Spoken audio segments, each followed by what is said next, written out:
नमस्कार मित्रांनो, कसं आहात? आनंदी, उत्साही, एनर्जेटिक? येस मित्रांनो, असायलाच पाहिजे. आपण नेहमीच आनंदी, उत्साही, एनर्जेटिक असायला पाहिजे. मित्रांनो, आज आषाढी एकादशी.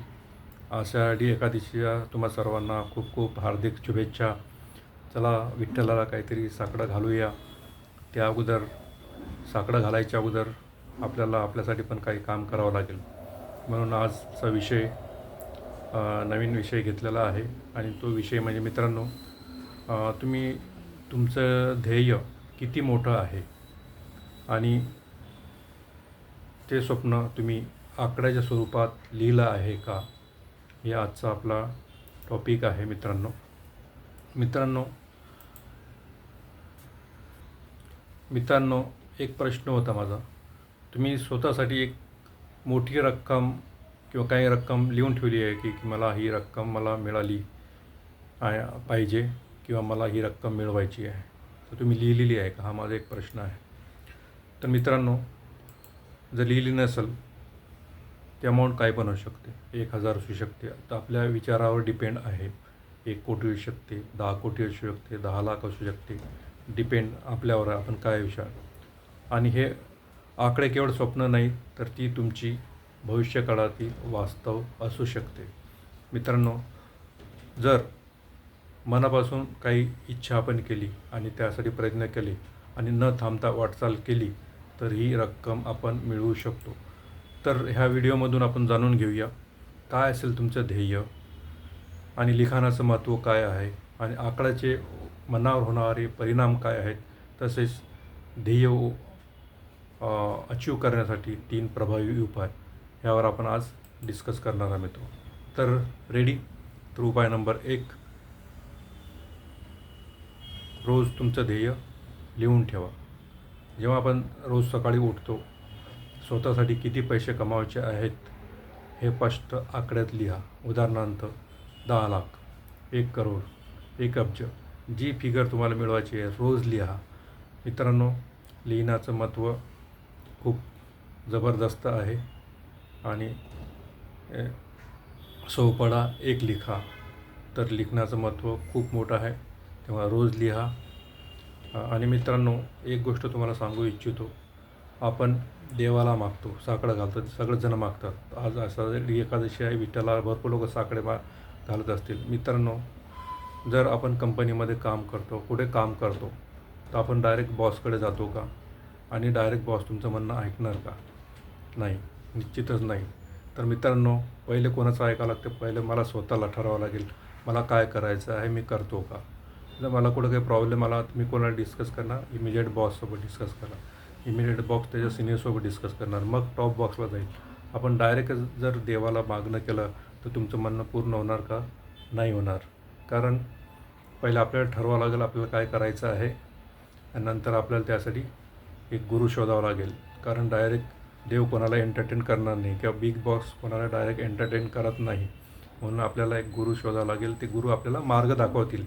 ती अमाऊंट अचीव करण्यासाठी, ते टार्गेट अचीव करण्यासाठी तुम्हाला काय काम करावं लागणार. तर मित्रांनो, लक्षात ठेवा, देव डायरेक्ट तुम्हाला देणार नाही. त्यासाठी तुम्हाला मदत कोण लागणार? गुरु लागणार. पहिले तुम्हाला ठरवावं लागणार काय करायचं आहे आणि त्यासाठी त्याप्रमाणे तुम्हाला गुरु शोधावं लागणार. आणि गुरु शोधण्यासाठी तुमची इच्छा जबरदस्त असली पाहिजे, तेव्हाच तुम्हाला गुरु मिळणार. आणि ते गुरु तुम्हाला तुमचं इच्छित स्थान, इच्छित जे आहे, कल्पित आहे, ते मिळवण्यासाठी तुम्हाला मार्ग दाखवणार, देणार नाही, मार्ग दाखवणार. आणि मार्गावर तुम्ही चालला तर ते तुम्ही निश्चितच प्राप्त करणार, हे लक्षात ठेवा मित्रांनो. म्हणून आज पहिला उपाय आहे, तुम्हाला जे मिळवायचं आहे ते लिहून ठेवा, आकड्यात लिहा आणि रोज लिहा सकाळी उठल्यावर. रेडी? उपाय नंबर 2, दुसरा उपाय, त्या रकमेची भावना जगा. किंवा ती रक्कम मला मिळाली आहे, मिळत आहे, मी हळूहळू त्या रकमेपर्यंत पोहोचत आहे. आणि ती रक्कम मिळाल्यावर कसा अनुभव येईल, काय कराल, याचा कल्पना करा. मनोमनी आधी ते जिंका. आपल्या पहिले मनात जिंका. जे रक्कम आपल्याला मिळवायची आहे ते पहिले मनात जिंका. बरोबर मित्रांनो? मन वैरी ते वैरीनं चिंती. मित्रांनो, जे तुम्ही चांगला विचार कराल त्याप्रमाणे तुम्ही व्हाल. तर म्हणून जे आपण आपल्याला रक्कम मिळवायची आहे त्या रकमे जगा, की आज मला हे रक्कम मिळणार आहे, त्या रक्कम मिळालं मी काय करणार आहे. कसं जगणार आहे याचा कल्पना करा आणि मनोमनी जिंका आणि ते लिहून ठेवा. तुम्हाला रक्कम मिळाली तुम्ही काय करणार? बंगला घेणार, एरोप्लेन घेणार, गाडी घेणार, जे पण इच्छा असेल ते लिहून ठेवा आणि ते पण तुम्हाला रोज बघावं लागेल. हा झाला उपाय नंबर 2. उपाय नंबर 3, मित्रांनो, दैनंदिन कृती करा. नुसतं मागितल्यानं काय भेटणार नाही. दे रे हरी पलंगावरी होणार नाही. कोणताच विठोबा तुम्हाला पलंगावर देणार नाही. त्यासाठी तुम्हाला दैनंदिन कृती करावी लागणार आहे. एक छोटंसं तरी रोज पाऊल त्या दिशेने आपल्याला उचलावं लागेल, टार्गेटच्या दिशेनं. त्यासाठी काय लागेल?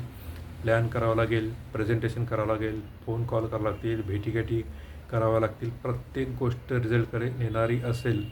जर मला 1 करोड महिन्याचे किंवा वर्षाचे कमवायचे आहेत, तर त्यासाठी मला काय काय ॲक्टिव्हिटी करावी लागणार. त्यासाठी आपल्याला रोज थोडी थोडी कृती करावी लागणार आणि एक छोटंसं पाऊल तुम्हाला तुमच्या टार्गेटकडे घेऊन जाऊ शकतो. पण ते पाऊल टाकावं लागेल. छोटं असले तरी चालेल, पण टाकावे लागेल. हे झालं उपाय नंबर 3. मित्रांनो, जर तुम्ही सिद्धतेने एखादी गोष्ट मनापासून इच्छित असाल, तर ती संपूर्ण सृष्टी तुम्हाला ती गोष्ट देण्यासाठी काम करत असते, एकवटत असते. त्यासाठी फक्त काय लागते? आपली स्ट्रॉंग इच्छाशक्ती. तिथंच आपली कमी पडते मित्रांनो.